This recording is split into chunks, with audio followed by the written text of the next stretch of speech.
Hi, everybody. This is Mrs. Wicks with Wonder Read Aloud number 33. We're going to do two chapters now. The first one is called Via's Secret, and the second one is called My Cave, and these are both from Augie's point of view. A couple of days after spring break ended, Mom found out that Via hadn't told her about a school play that was happening at her high school the next week, and Mom was mad.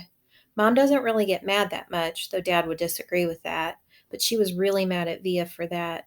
She and Via got into this huge fight. I could hear them yelling at each other in Via's room.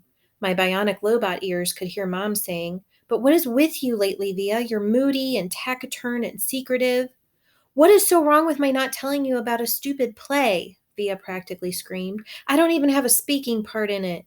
"Well, your boyfriend does. Don't you want us to see him in it?" "No, actually, I don't."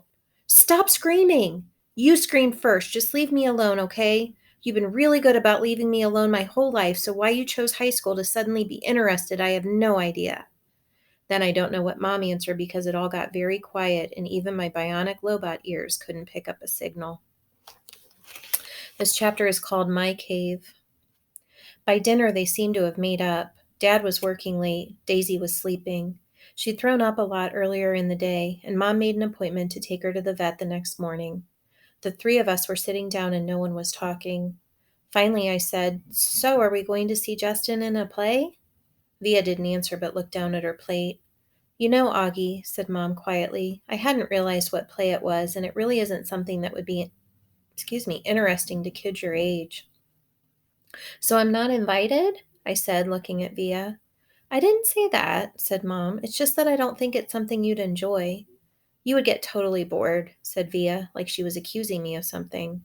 "Well, are you and Dad going?" I asked.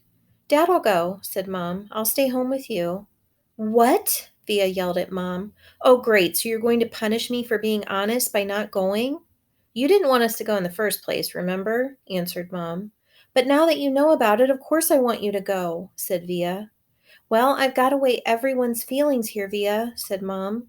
"What are you two talking about?" I shouted. "Nothing," they both snapped at the same time. "Just something about Via's school that has nothing to do with you," said Mom. "You're lying," I said. "Excuse me?" said Mom, kind of shocked. Even Via looked surprised. "I said you're lying," I shouted. "You're lying," I screamed at Via, getting up. "You're both liars. You're both lying to my face like I'm an idiot." "Sit down, Augie," said Mom, grabbing my arm. I pulled my arm away and pointed at Via. "You think I don't know what's going on?" I yelled. "You just don't want your brand new fancy high school friends to know your brother's a freak." "Augie," Mom yelled, "that's not true." "Stop lying to me, Mom," I shrieked. "Stop treating me like a baby. I know what's going on." I ran down the hallway to my room and slammed the door behind me so hard that I actually heard little pieces of the wall crumble inside the door frame.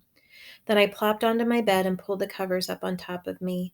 I threw my pillows over my disgusting face and then piled all my stuffed animals on top of the pillows like I was inside a little cave. If I could walk around with a pillow over my face all the time, I would. I don't even know how I got so mad. I wasn't really mad at the beginning of dinner. I wasn't even sad, but then all of a sudden it just kind of exploded out of me.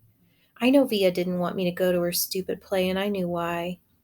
I figured Mom would follow me into my room right away, but she didn't. I wanted her to find me inside my cave of stuffed animals, so I waited a little more, but even after 10 minutes, she still didn't come in after me. I was pretty surprised. She always checks on me when I'm in my room, upset about stuff. I pictured Mom and Via talking about me in the kitchen. I figured Via was feeling really, really, really bad. I pictured Mom totally laying on the guilt, and Dad would be mad at her when he came home, too. I made a little hole through the pile of pillows and stuffed animals and peeked at the clock on my wall. Half an hour had passed and Mom still hadn't come into my room. I tried to listen for the sounds in the other rooms. Were they still having dinner? What was going on? Finally, the door opened. It was Via. She didn't even bother coming over to my bed, and she didn't come in softly like I thought she would. She came in quickly. The next chapter is called Goodbye, and we'll read that next time.